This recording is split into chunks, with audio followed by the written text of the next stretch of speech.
a lot of no good sons of bitches out there. We just call the police and Go to the police. It'll be considered murder. we go to that town, we come back. Most Netflix recommendations feel like they were generated by a broken algorithm. You scroll for 20 minutes, see the same 5 action movies with generic titles like Red Notice or The Gray Man, and eventually just rewatch The Office. But buried underneath that shiny, corporate surface, Netflix is actually hiding some of the darkest, most nerve-shredding thrillers of the last decade. I'm not talking about the stuff that trends for a week and vanishes. I'm talking about the movies that leave you staring at the ceiling at 2 a.m., wondering if you locked the front door. Are you talking about me? Or your job? Both. Today, we are digging up 10 forgotten, underrated, or just plain overlooked thrillers available on Netflix right now in 2026. Some of these you missed because they're foreign. Some you scrolled past because the thumbnail was bad. But every single one of them is a masterpiece of tension. Do me a favor, if you find a new favorite on this list, hit that like button. It helps the channel survive the algorithm. Let's dive in. This was your daddy's. Number 10, The Devil All the Time. We're starting with a movie that feels less like a thriller and more like a curse. On paper, this cast is ridiculous. Tom Holland, Robert Pattinson, Bill Skarsgård, Sebastian Stan. It sounds like a Marvel reunion. But The Devil All the Time is the complete opposite of a superhero movie. It is a sweaty, grimy, Southern Gothic nightmare that spans 2 decades in Knockemdown, Ohio. The story follows Arvin Russell, played by Tom Holland, who is basically trying to survive a town full of corrupt sheriffs, serial killer couples, and delusional preachers. What makes this movie stick is the atmosphere. You can practically smell the stale cigarettes and damp wood. Robert Pattinson plays a predator preacher with a high-pitched, nasal Southern drawl that is genuinely skin-crawling. He isn't charming, he's repulsive. It's violent, it's depressing, and it treats religion like a weapon. If you missed this in 2020 because the reviews called it bleak, go back. It's a slow-motion car crash you can't look away from.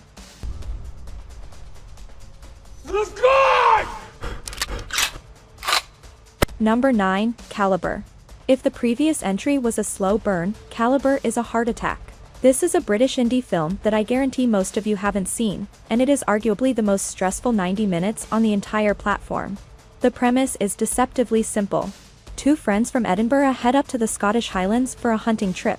One is an expectant father, the other is a bit of a loose cannon. They go into the woods. They take a shot. And something goes wrong.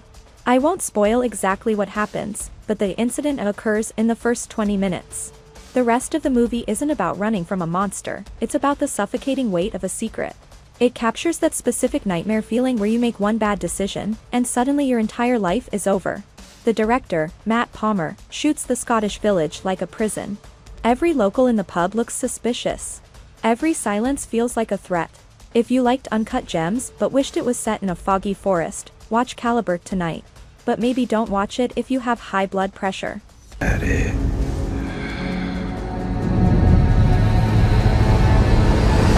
Number 8, The Stranger.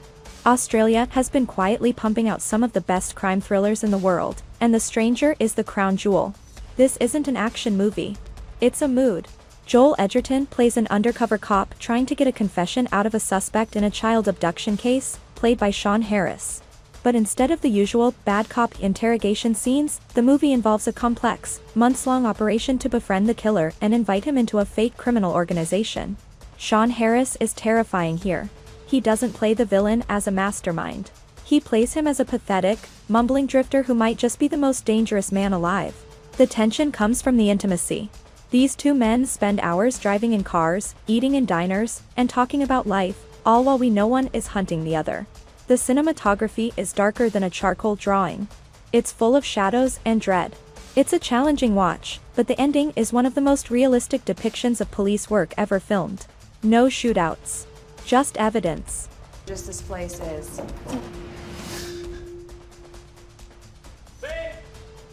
Number 7, Windfall. If you like your thrillers to feel uncomfortable, like watching a couple fight in public uncomfortable, this is your movie. The setup is Hitchcock 101.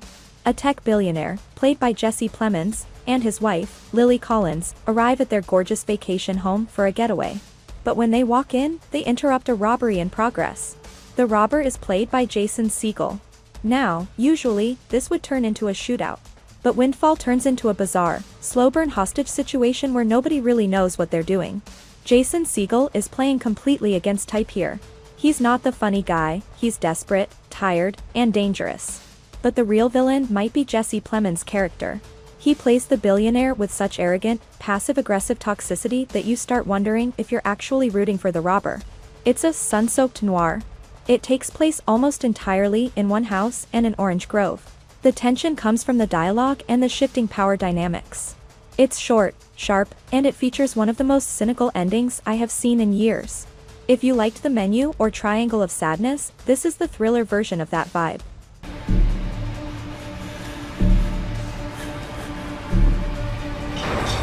Number 6, I Came By. This one flew under the radar because it looks like a generic teen slasher, but it's actually a nasty piece of British noir. George Mackay, who you might know from 1917, plays a graffiti artist who breaks into the homes of the wealthy to tag their walls. He breaks into the home of a respected retired judge, played by Hugh Bonneville, yes, the dad from Downton Abbey. And seeing the guy from Downton Abbey play a calm, sadistic psychopath is worth the subscription price alone. The graffiti artist finds something in the judge's basement. And what follows breaks all the rules of a standard thriller. The movie does something at the 40-minute mark that made me physically sit up in my chair because I didn't think they were allowed to do that to a main character. It's a movie about class warfare, privilege, and how the people in power can literally bury their secrets. It's slick, it's angry, and it features a villain performance that is delightfully unhinged. It's a palace. This entire house is just for us. Number 5, His House. Is it a horror movie? Is it a thriller? It's both, and it is a masterpiece. His House follows a refugee couple from South Sudan who are granted asylum in Britain. They are given a house to live in, but they are strictly forbidden from moving. The problem? The house is haunted. But this isn't The Conjuring. They aren't being haunted by a Victorian ghost. They are being haunted by an apith, a night witch from their homeland, and by the guilt of what they did to survive the journey. The tension here is unique because they literally cannot leave. If they leave the house, they get deported. So they are forced to live in a war zone with a demon just to stay in the country. Wunmi Mosaku and Soap Deraisu are incredible as the couple. The scares are effective, but the real thrill comes from the psychological breakdown of two people trying to be good immigrants while their world falls apart. It is one of the smartest, saddest thrillers on Netflix. Leave us to the devils. Number 4, Hold the Dark. From the director of Green Room, Jeremy Saulnier, comes a movie that is cold enough to freeze your screen. Set in the Alaskan wilderness, Jeffrey Wright plays a wolf expert hired by a mother to track down the wolves that took her son. But when he gets there, he realizes the wolves aren't the problem. The people are. This movie is bleak. It's violent. It features a shootout scene halfway through that rivals the bank heist in heat for sheer, chaotic intensity. Alexander Skarsgård plays the father returning from war, and he is a silent, unstoppable force of nature. Hold the Dark doesn't hold your hand. It operates on dream logic and ancient violence. It's frustrating for some people because it refuses to give you easy answers, but the atmosphere is unmatched. It feels ancient and evil. If you like thrillers that feel like bad dreams, this is the one. You know it's just a game. You played very well. Boom. Number 3, Fair Play. Most thrillers are about guns and murder. Fair Play is about a promotion, and it is somehow more stressful. Phoebe Dynevor and Alden Ehrenreich play a couple who work at the same cutthroat hedge fund in New York. They are secretly dating. But when a management position opens up, and she gets it instead of him, the relationship begins to rot. This is a domestic thriller about male ego.